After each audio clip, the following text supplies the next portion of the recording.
Vamos. Sí, vamos a hacer este especial análisis, elecciones presidenciales en el Paraguay.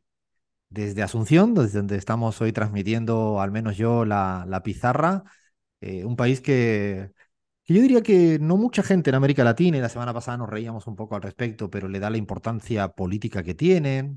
Buena parte del progresismo y de la izquierda latinoamericana, salvo en el momento Fernando Lugo.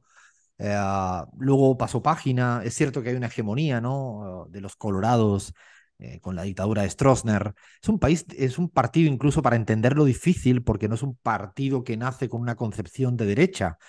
Sí, ciertamente conservadora, después la praxis, pero que yo diría que tiene una identidad política como en su momento fue el PRI, con cierta dificultad de encasillar en las izquierdas derecha. Desde afuera, sí, los colorados de derecha, pero hay gente que se siente colorada y son de izquierda. Y se aferran a las políticas sociales, más allá, insisto, de la dictadura de Stroessner, una hegemonía. Siempre ganó, solo perdió cuando se partieron en dos pedazos. Hay una frase muy interesante del Paraguay que yo aprendí hace tiempo, se llama el abrazo colorado, el abrazo republicano, que es que los colorados se dividen mucho y el día de antes de las elecciones se abrazan y se juntan. Es más o menos así, quitando la excepción del 2008, en la época de Fernando Lugo, siempre fueron juntos y ahora van juntos. Así que hay elecciones presidenciales en el Paraguay. Queríamos un poco, primero, caracterizarlo, ver cómo viene la mano, quiénes son los candidatos, más allá de nombres y apellidos, qué representan los principales candidatos. Y luego un poco miraremos todo, las encuestas y demás. Para empezar, Lean, yo te diría, si ponemos encima de la mesa ordenadamente quiénes son los principales favoritos, candidatos presidenciales en esta cita del 30 de abril, ¿quién diríamos? Alfredo, podemos decir que los principales contendientes para esta cita son Efraín Alegre, por la Concertación para un Nuevo Paraguay, y Santiago Peña del mencionado Partido Colorado, que viene de disputar una interna muy fuerte y que también vos decías recién, remarcabas muy bien que los colorados se pelean, pero se unen. Bueno, finalmente se unieron tras la candidatura de Santiago Peña, no sin antes una interna muy fuerte entre el sector que corresponde al cartismo, que responde al cual responde Santiago Peña, y el sector del actual presidente Mario Abdo Benítez, que está claramente enfrentado políticamente, Alfredo. En ese punto que dices es Sí, fundamental. El Partido Colorado, desde la llegada de un multimillonario como Cartes, de alguna manera no se parte en dos, pero sí se trazan unas diferencias muy grandes entre lo que ha sido Cartes, ¿no? Y el Partido Colorado tradicional. Bueno, Peña, el candidato, es hijo del cartismo, aunque ahora está intentando desesperadamente llamar a las sí. estructuras tradicionales coloradas para que lo apoyen en este momento determinante, ¿no? Todavía, por eso ahí podría haber quizá una novedad en lo que ha sido tradicionalmente un bloque muy monolítico, ¿no? Van a ir juntos, pero inclusive Mario Abdo, el presidente actual, no quiere hablar bien de Cartes, inclusive Peña, cuando es interpelado por Cartes, cada vez más se retira más de Cartes, ¿no? Esto para Ujú. un poco complejizar este espacio tradicional hegemónico en el Paraguay. Alfredo, si me permitís, antes de meternos en los perfiles de cada uno de los candidatos, hay algo que no podemos dejar pasar sobre esta cuestión, ¿no? De que Cartes casi se convierte en mala palabra en la campaña, y es que es el factor Estados Unidos, ¿no? En esta elección, en 2022, el año pasado, una serie de situaciones vinculadas a Estados Unidos influyeron de forma determinante en las internas del Partido Colorado entre ambas facciones, y en aquel entonces aquel vicepresidente Hugo Velázquez era el precandidato de la presidencia por el Partido Colorado, y en plena campaña electoral se vio obligado a renunciar luego de ser declarado significativamente corrupto por parte de los Estados Unidos junto a Horacio Cartes. O sea, Ahí le hay un puso el factor off, que es, ¿no? El gobierno de Estados Unidos le puso sí, un off, un tachado a un Cartes, tachado. un tachado a Cartes, y esto es otra novedad de que siempre hasta ahora el gobierno de Estados Unidos había estado apoyando deliberadamente al coloradismo. Ahora, bueno, ha habido ahí una cosa distinta. Este es Santiago Peña, pero en cambio quisiera un poco caracterizar bien a Efraín Alegre, qué representa esta vez, porque si bien es el presidente del Partido Radical, liberal auténtico, los liberales, que sería siempre el segundo partido grande en el Paraguay. Siempre fueron un bipartidismo tradicional. Colorados y la segunda fuerza siempre fueron los liberales. Bueno, Efraín Alegre, tercera vez que se presenta una candidatura presidencial, pero esta vez, ¿cómo va a las elecciones? Porque no va solo, ¿no? Va por una concertación muy, pero muy grande, Alfredo, y podemos decir que hay un apoyo que es determinante, que es el del Frente Guazú, liderado por Fernando Lugo. Se efectivizó luego de una serie de idas y vueltas. El 15 de agosto, Esperanza Martínez, que era hasta ese entonces la candidata presidencial por el Frente Guazú, declinó su postulación para apoyar a Efraín Alegre en este gran frente anticolorado que se podría Tal denominar a la cual, porque concertación. es el punto de encuentro, es el anticoloradismo, o mejor dicho, yo me atrevo a decir que Ujú. sobre todo es el anticartismo. O El sea, anticartismo. porque Ujú. hasta esta semana, novedosamente, ha hecho un anuncio de gabinete por si es presidente Efraín Alegre y al ministro que sería de Economía es colorado.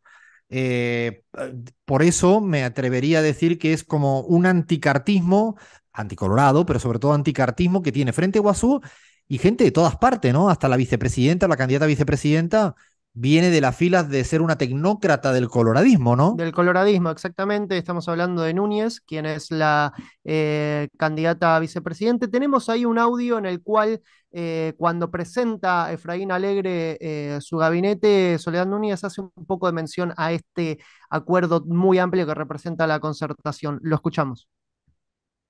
Esto es apenas una muestrita, un botoncito de todo un equipo diverso, plural, donde van a estar colorados, como ven en esta mesa, liberales, encuentristas, patraqueriditas, del Frente Guazú, de todos los sectores de la sociedad.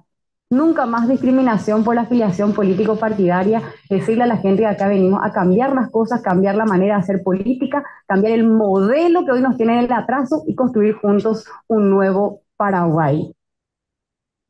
Ahí la Es cierto que es escuchábamos, sí. una ensalada difícil a veces de entender desde afuera, pero precisamente tiene ese objetivo. También ya fue así en la elección anterior del 2018, se llamaba Ganar, ¿no? Que era un espacio donde había muchas siglas, también el Frente Guazú. Hay que Ujú. aclarar que el Frente Guazú, la mayoría está dentro de esta gran concertación y una minoría se ha ido a otra candidatura con pocas chances, pocas posibilidades de ganar. Un señor interesante como era Jorge Querey, senador, médico, el médico de Fernando Lugo, de hecho, de De la mucha izquierda confianza de Lugo. de mucha confianza, y en cambio se junta con un tipo de la derecha, ex canciller colorado, Euclides Acevedo, para conformar una candidatura que pareciera que va a quedar la cuarta y muy marginal. Lo digo para aclarar la posición del Frente Guazú. Y luego hay un último personaje en discordia, que me van diciendo algunos encuestadores acá desde que he llegado que va subiendo como la espuma, que es Paraguayo Cubas, fíjense el nombre, Paraguayo Cubas o más conocido como Payo Cubas, Como ¿no, payo. Lean? Así es, Alfredo. En tercer lugar lo ubican casi todas las encuestas, incluso algunas encuestas lo marcan superando el 10%, 14%, más o menos por esos números. Se trata de un dirigente populista de derecha tradicional, con un discurso muy, pero muy encendido, ¿no? De posicionamientos muy extremos en materia de seguridad, en contra de lo que llaman ellos la ideología de género. Bueno, en fin, Cubas ocupa ese lugar de extrema derecha que no ocupa del todo el Partido Colorado, aunque trata a veces de tener ciertos guiños, Santiago Peña llevando la agenda de la familia, ¿no? En su retórica, pero Payo Cubas sin dudas capitaliza casi todo el electorado de extrema derecha, relegando realmente a quien, eh, al amigo de Javier Milei en Argentina, a quien se posicionaba también de ese lugar José Luis Félix Chilabert, que va a tener casi un rol testimonial en estas elecciones. Payo Cubas no para de crecer y hay que estar muy atentos a cómo le puede llegar a ir en estas elecciones. Sí, es el Rodolfo Hernández, de, si lo quieren ver en términos colombianos, ¿no? Como tú bien decías, es el Milei. De hecho, si buscan en YouTube los vídeos de Payo Cubas, es para morirse de la risa o morirse de la lástima y de la pena por la cantidad de cosas que ha llegado a hacer. Tiene una anécdota a él, por ejemplo, que una vez se fue en una comisaría, le robó las llaves al comisario para meterse adentro de una cárcel para decir que estaba siendo preso injustamente cuando nadie lo había apresado. O sea, cosas de esta tiene varias, más allá de estas performances extremas, es un personaje que está granjeando parte del descontento que hay con la vieja clase política no sabemos cuánto va a sacar. Como dices, Lean, encuestas que le llegan a dar incluso 20 puntos. He visto las últimas Ujú. recientes, con lo cual veremos, ¿no? ¿Qué ocurre? Este es un poco el panorama, ¿no? En el Paraguay de cuáles son las principales fuerzas. Es importante decir que es voto electrónico, que se vota el domingo y que no hay segunda vuelta. Esto lo aclaro porque siempre a veces uno piensa que hay segunda vuelta, y además le añado de que es voto obligatorio pero sin sanción. Así que más o menos acaba siendo voluntario, y la participación promedio de las últimas 5 grandes citas gira en torno a 68%, pero si le quitas una muy antigua que se disparó al 80%, la participación está en torno al 64%. Y si miramos la última, en torno al 61%. Lo que uno también podría esperar es que a lo mejor hay una participación en torno a 60, 65, que sería un poco el escenario más plausible. Este es el escenario que pintamos en esta caracterización de las elecciones en Paraguay. Paramos un momento y ahora nos metemos directamente a ver si hay previsiones o si somos capaces de decir algo al respecto de qué podría pasar o qué está en juego el próximo domingo 30 de abril. Y seguimos en el Paraguay con el objetivo ahora de Lean de ver qué puede pasar hacia adelante, ¿no? Qué dicen los números, qué dicen los termómetros, qué dice la gente. Están habiendo movimientos tectónicos de última hora. Esta salida que hace Efraín Alegre de anunciar 6 personas de su próximo gabinete, habiendo colorados, liberales, ¿no? ¿Cómo lo veis hacia adelante y qué está en juego? Primero, Gaby, te quería preguntar más bien qué hay en juego en un país que para Bolivia es muy importante, para la región quizás no tanto, pero ¿qué podría estar en juego en esta cita electoral en Paraguay dentro de días? Bueno, a mí me parece muy importante, Alfredo, más allá de lo que yo señalaba en el anterior programa, somos Bolivia y Paraguay los dos países mediterráneos de la región y por lo tanto tenemos ahí muchos nexos, pero no nos olvidemos que Paraguay tiene en el centro de su economía la exportación de alimentos, por ejemplo, ¿no? Soya, carne, etcétera. Y que por supuesto sí se está pensando en una posibilidad de convertirnos como región en, en un exportador y en un productor de alimentos, como lo ha dicho Petro, como lo ha dicho AMLO, como lo han dicho varios líderes del progresismo y de la izquierda. No se puede no pensar en Paraguay cuando se piensa en ser líderes de la producción de alimentos. Es el cuarto productor de soya y exportador, etcétera. Entonces, eh, yo creo que tiene una importancia grande. eh, Creo que no hay que equivocarse en eh, la clasificación de izquierdas y derechas en el Paraguay. Lo que sí está claro es que hay, después de algún tiempo, una posibilidad real de que la hegemonía que tenían los colorados se rompa, ¿no? Eh, y entonces, ante esa posibilidad, porque además Efraín Alegre está encabezando todas las encuestas, eh, hay esperanza y hay expectativa de que pueda ser un gobierno al frente de Efraín Alegre mucho más cercano a otros gobiernos de la región y por lo tanto podamos sumar, no sé si al bloque de izquierda, pero sí por lo menos a una mirada mucho más progresista. De hecho, Efraín Alegre en el último tiempo ha dicho, dejémonos de cosas, nosotros deberíamos relacionarnos más con China que estar defendiendo la relación con Taiwán, por ejemplo. Bueno, es un ¿No? tema importante, ¿no? Hay Eh, que recordar que Paraguay no tiene relaciones con China, y esto es un tema, tanto así que el canciller de Taiwán esta semana hizo unas declaraciones poniendo en jaque a ¿no? que se aclarara Efraín Alegre, pues es un tema no menor en términos geopolíticos afuera inclusive de América Latina por esta cuestión muy puntual. Lean, los tonos de campaña, así a grosso modo, ¿qué viste entre los tres principales candidatos, Peña, Alegre y Cubas? Bueno, como bien decíamos, Alfredo, Santiago Peña desde un principio trata de despegarse un poco de Horacio Cartes en su campaña, incluso también de Mario Abdo Benítez. Y lo cierto es que centró su mensaje en, por ejemplo, algunas cuestiones centrales que preocupan a los paraguayos, como es la inflación y la seguridad. En ese sentido, en cuanto a lo económico, prometió crear 500.000 nuevos empleos en 5 años.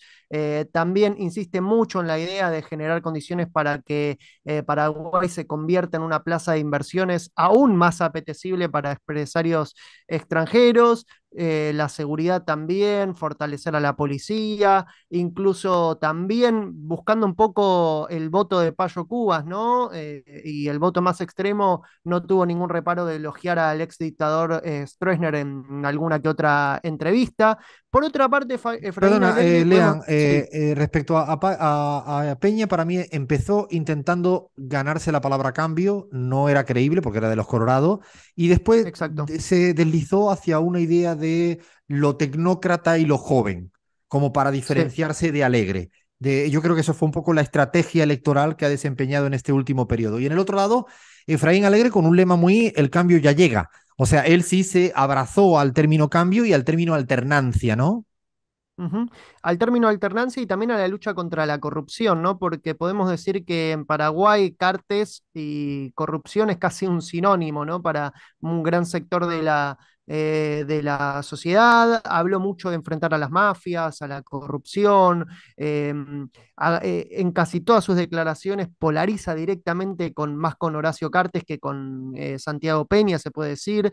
También le agregó un fuerte contenido social a sus propuestas, proponiendo la recuperación del sistema de salud público, gratuito y de calidad, construcción de hospitales. Bueno, Santiago Peña también le respondió que iba a construir hospitales en sus primeros tiempos de gobierno, pero que tiene una vocación más privatizadora, ¿no? Del sistema de salud Santiago Peña que la que puede ofrecer el candidato de la concertación. También otra de las grandes propuestas es el acceso gratuito a medicamentos esenciales, una reducción del 50% del pasaje del transporte público, que es a jóvenes universitarios, que también es algo que preocupa mucho a la sociedad paraguaya. Sí, Alfredo.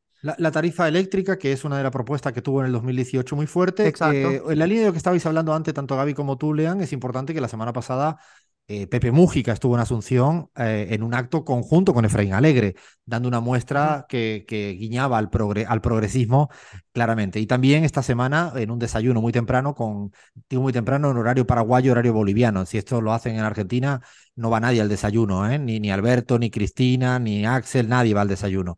6:30 de la mañana, Fernando Lugo, que se sigue recuperando, que ya está en el Paraguay, que por cierto ya está en el Paraguay, yo no sabía, pensé que todavía seguía en Argentina. Hubo un desayuno también con Efraín Alegre, que es una muestra de esto que estás planteando, ¿no? El último, Payo Cubas, más o menos ya lo ha dicho, ¿no? ¿Qué es lo que es Payo Cuba en términos de propuestas? Mayo Cubas se puede decir, es un Trump, un Bolsonaro, un Hernández. Podríamos decir que está más emparentado al perfil aún más payasesco de Rodolfo Hernández en Colombia. Sus propuestas básicamente se centran en el tema de la seguridad y en la defensa de las tradiciones de la familia en Paraguay.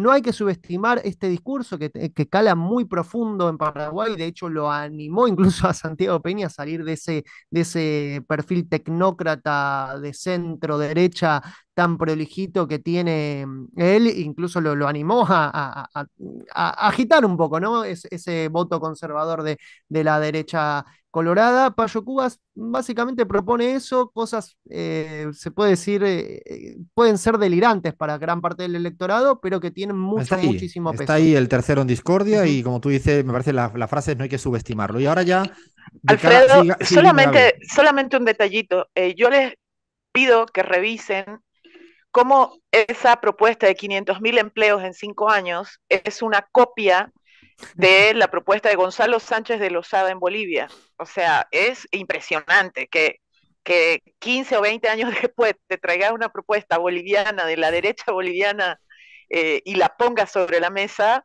Me parece de cómic, como algún momento dijo Álvaro, no renuevan nada. Sí, la verdad que me parece que, como tú dices, casi le falta, en un momento se equivoca y dice para los bolivianos, no que digo para los paraguayos, ¿no? En un momento determinado esto la caga de tal manera. Bueno, ya para cerrar, es muy difícil hablar de encuestas en el Paraguay. Bueno, por cierto, Sí. pedimos disculpas a todos los derechosos de la Argentina que tienen al señor Chilabert en un pedestal. No lo nombramos porque no existe en la disputa la agenda política, no, no es por nada en contra, ¿no? O sea, quizás la matanza le está esperando con la propuesta de Patricia Bullrich. Pero yendo al tema de las encuestas, es difícil, es muy desconcertante. Hay encuestas para todo. Han aparecido 3 encuestadoras nuevas en esta instancia electoral, 3 nuevas que nunca habían medido ninguna presidencial. 2 de ellas habían medido ya en las internas del Partido Colorado.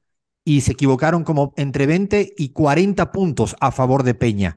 O sea, digo entre 20 y 40. O sea, si Bahía Cris con Fla, con Gaby conmigo y con el Leán, en dados ponemos una encuestadora, creo que estamos casi igual que estas dos que han sacado. O sea, un poco mejor. O sea, de 20 a 40. Estas son las que están diciendo que gana Peña frente a Alegre por 20 puntos.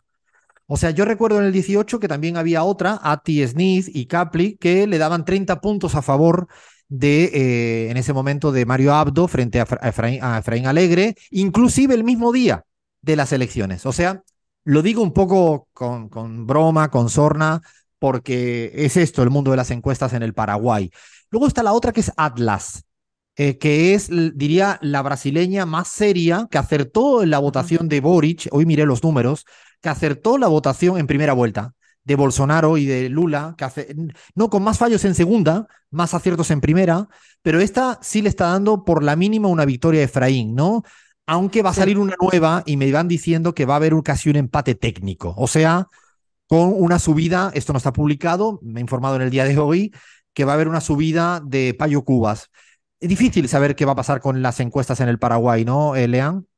Sí, Alfredo, hay un dato más allá del número de la última encuesta publicada por Atlas. En esa encuesta hay un dato que es interesante, que es que un 54% de los encuestados declara que preferiría que el próximo presidente fuera de la Concertación, mientras que solo un 35,8% prefiere un presidente colorado. Este dato no hay que dejarlo pasar en un país en el cual la participación es, como bien vos nombrabas, es baja. Hay también un gran factor que es el voto nulo o voto en blanco, que puede jugar ahí un papel importante. En otra encuesta también de datos, Alegre estira las diferencias y se posiciona alrededor del 40%, con una intención de voto del 40,5%, frente a Santiago Peña un 35,5%, pero como bien vos decías, la de Atlas quizás es la que más tenemos que prestar atención con lupa. 38% le da a Efraín Alegre, 36% a Santiago Peña, en un empate casi técnico, ¿no?